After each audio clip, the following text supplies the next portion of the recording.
Sunscreen today, It's crazy what's going on. snow pants tomorrow. Nature has a sense of humor. A powerful cold front will soon arrive in Colorado. Mike is tracking it. Here comes the front. There's the rain and snow. I'll let you know just how much we're going to get. And will that snow help improve air quality? The Cameron Peak fire more than doubling in size over 48 hours. We hear from officials on the new evacuation list and what they plan to do to contain the flames. On a day when the thermometer hit 90 degrees and the sky turned a new shade of apocalyptic red, we're going to start this show talking about snow. Anywhere else, that would be another sign of how wild 2020 has been. Here in Colorado, though, it just feels like old times. And we're not talking about flurries tonight. The South Metro could see a half a foot. Denver won't be far behind. Chief Meteorologist Mike Nelson leads off our coverage. Hey, Mike. Well, let's start at the top, shall we? 93, the official high in Denver today. Notice Fort Collins and Greeley, though, just in the 70s. That was not the cold front. That was the dense smoke, and you can see it on radar. This is not precipitation. That is the heavy smoke from the Cameron Peak fire. These are the warnings: freeze warnings, snow warnings, fire warnings covering the state of Colorado. The front is coming our way. Look to the north. That's where all the precipitation is. But the cold front itself is moving through right now. The precipitation a few hours behind it. Temperatures taking a big dive now. It's 39 at Casper, 79 in Denver, 99 down at Lamar ahead of that front. And this is what it looked like in Alt today. Looking back at all the smoke from the Cameron Peak fire, very heavy smoke and very poor visibility. That is going to change. We're going to have a huge change in the fire danger across the state as snow and rain come in, and they'll be very, very welcome. But for right now, the skies are very, very smoky. And for more on that, let's go to Liz Gilardi.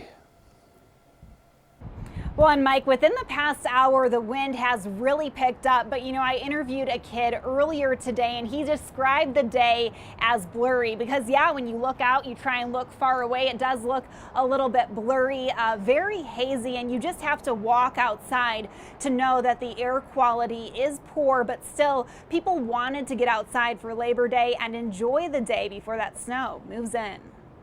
Dark skies glowing red. It's an unsettling sight. It's very apocalyptic. And that's coming from a professor of atmospheric science at CSU. He showed us the ash falling from the sky at his home in Fort Collins. It's a burned leaf. That's some unidentified ash. Another pine needle. Jeff Pierce says when debris is traveling to the Denver Metro, it's a sign of the fire's intensity. So it's being wafted up 8 miles up in the atmosphere. And then as it's traveling, those pine needles and ash and whatnot are slowly falling. Here's what it looked like at Horsetooth Reservoir. One viewer says drivers had their headlights on. It was so dark. And we saw more incredible images on the Denver7 Our Colorado Facebook page. This video from the Colorado Division of Fire Prevention and Control shows what that smoke plume looked like from the air. But the smoke didn't deter people who wanted to spend Labor Day outside before the temperature drops. They said older people should stay inside, but I don't think of myself as an older person. So I'm out here. It's hard to believe Denver hit 90 degrees today, tying a record. We're dealing with smoke and, oh yeah, bracing for snow. I just got used to the heat, so now that it's just going to get cold again is kind of mind-blowing. So yes, I'm a bit excited for it because I'm a bit sick of the heat, but it's going to be a pretty big change. A pretty big change, definitely an understatement, but the professor we talked to says that the snow will actually help kind of clean the air, and we should get some relief tomorrow, although I do not think I am ready for the snow. Reporting live downtown, Liz Gilardi, Denver7. Thank you, Liz. And if you haven't already done your pre-snow yard work, now is the time. Many plants won't survive tomorrow unprotected. Blankets, tarps, anything, and cover them for that day and a half. So you just drape it over. And we have to be careful not to damage the plant in the process. With smaller plants, simple as an empty bucket. Cover those plants, and they'll make it through. It's been so hot, you probably don't need to worry about the pipes freezing. It's probably a good idea to shut off the sprinklers, though. The snow coming, seems like a good idea to remind you that we always have the radar up and ready to go on the denverchannel.com. You can also watch through our app. For weeks, the Cameron Peak Fire has been a menace to a few. Tonight, it's a problem for millions. That fire just exploded in size over the weekend. Ash was just raining down over Denver. As Liz mentioned, smoke has choked our air and made breathing miserable for a lot of people. Now the fire is forcing even more communities to evacuate and is quickly becoming one of the largest in Colorado history. Denver7's Sloan Dickey reports from Larimer County. Yeah, the Cameron Peak Fire is growing extremely rapidly, doubling in size in 48 hours. It sparked an entirely new list of evacuations. In fact, we got a new list of evacuations just in the past hour. Those are for Lady Moon, Crystal Lakes, and Red Feather Highlands areas. Those are on top of the existing orders for Stratton Park, Stove Prairie, Glacier View, and Wrist Canyon neighborhoods. This morning, the fire had burned nearly 60,000 acres. Tonight, it's mushroomed to almost 90,000 acres burned. That's 30,000 acres burned in less than 24 hours. Officials we spoke with say it's been a difficult fight against these flames, and tomorrow's snowstorm can't come soon enough. The last couple of days, we saw the fire take a good run. Any moisture we get is good moisture right now. The prediction is varying between 6 to 12 inches, depending on where it is, possibly covering the whole fire. Now, there is an online town hall meeting on the Facebook page for the Cameron Peak Fire. That's at 7 o'clock p.m. tonight. If you're looking for a full list of the evacuations that are mandatory, you can head to our website at thedenverchannel.com. Reporting in Fort Collins, Sloan Dickey, Denver7. And the Pine Gulch fire now 87% contained tonight. 139,000 acres burned since late July. 390 people are still out there working day and night to put that one out. And in Adams County, an arson unit was called out today to investigate a fire at an industrial building on Federal Boulevard. The building was abandoned, though, and nobody was hurt. Tonight, Denver police are looking for the driver who hit and killed a man as he rode a scooter downtown. Officers say a car hit two people as they rode their scooters overnight on Arapahoe and 14th. One person was killed, the other seriously injured.